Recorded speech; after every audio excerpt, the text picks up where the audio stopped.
What's going on, guys? So I wanted to do a quick update on Ariel. She is my 5-year-old Suriname. I got updated weight, length, everything on 5 of the 6 boas tonight.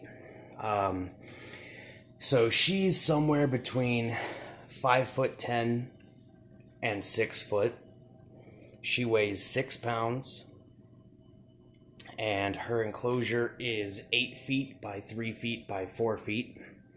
You can see the whole thing here. The humidity is right now 85% up here, probably 83% down here. Her temperature ranges, it really depends. She's going to her hot hide right now. That's usually about 84 degrees. Her hot spot here is usually about 88. Down here is about 82. Back in there is about 76. Right up here is about 82. Down there is the coolest, probably around 74, 75, down to 72 during the winter. Here is about 80, and up here is about 90. So yeah, she's 5'10". She weighs 6 pounds. She's 5 years old, and she is currently eating a large rat, or a 7 to 9 ounce rabbit, frozen thawed, every 4 weeks, same as the anaconda. And next month through October, she will be getting the same size prey every 3 weeks. And then because she's pretty much an adult now, she will be fasting the longest. The anaconda will eventually have the longest time off of food, but that will be when she's an adult. So right now, this girl's getting the longest. She will fast this year from November until mid-February. I don't think that she's going to continue to stay in this enclosure full-time. I made some adjustments to one of the enclosures that I have coming.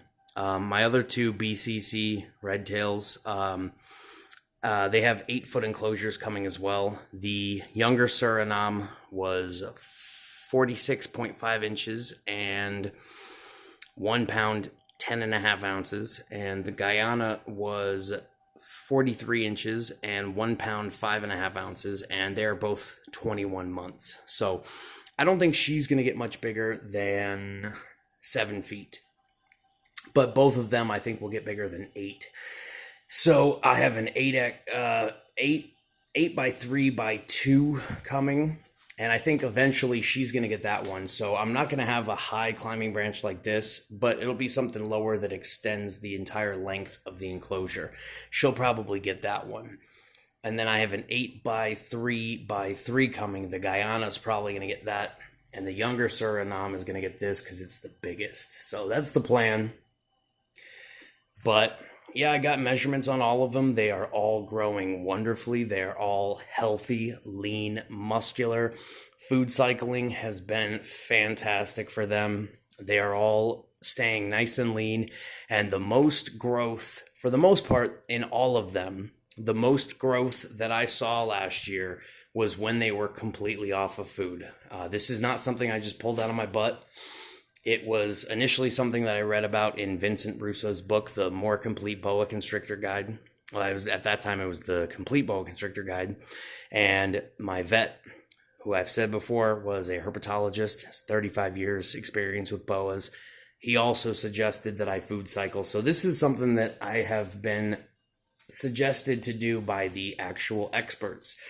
Not YouTube experts, not guys named Brian who power feed their animals and promote tiny enclosures, but legitimate people who spend their lives studying the science and biology behind them. So I would definitely recommend grabbing that book, and I would definitely recommend anyone who wants a boa or an anaconda or a python to stop listening to the YouTube sensational people. And yes, I'm on YouTube. I understand that. I'm not an expert, guys. I don't claim to be, but speak to the experts. Find out about the benefits of giving bigger enclosures. I've never seen a hobby in my life where people try to talk down to others for giving their animals more space. Never seen that. Stop believing the agoraphobia myth. They do not get stressed out in bigger enclosures if your husbandry is on point and you provide proper clutter and places to hide.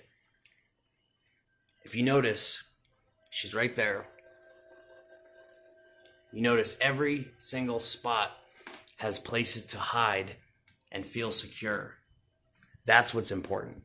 The size, you can go as big as you want. Giving them that space allows them to use their muscle, exercise, burn off excess fat. That, along with a proper feeding schedule, is going to keep them healthy.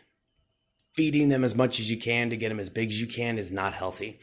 You see the boas that are 5-6 years old that are 40 pounds and 8 to 10 feet long. That's beautiful. I know, yeah, you love it, but it's not healthy. Take a look at most healthy adult boas in the wild. They are lean, muscular, beautiful animals. They're not big, fat, round animals. The fat is going to build up. It's going to build up on their heart, and it's going to cause respiratory failure or heart failure. And if it doesn't, then you're lucky. But do you want to risk that? So anyway, guys, I really appreciate everyone's support. I know I can be opinionated, but it's for the best of the animals. I love these animals more than anything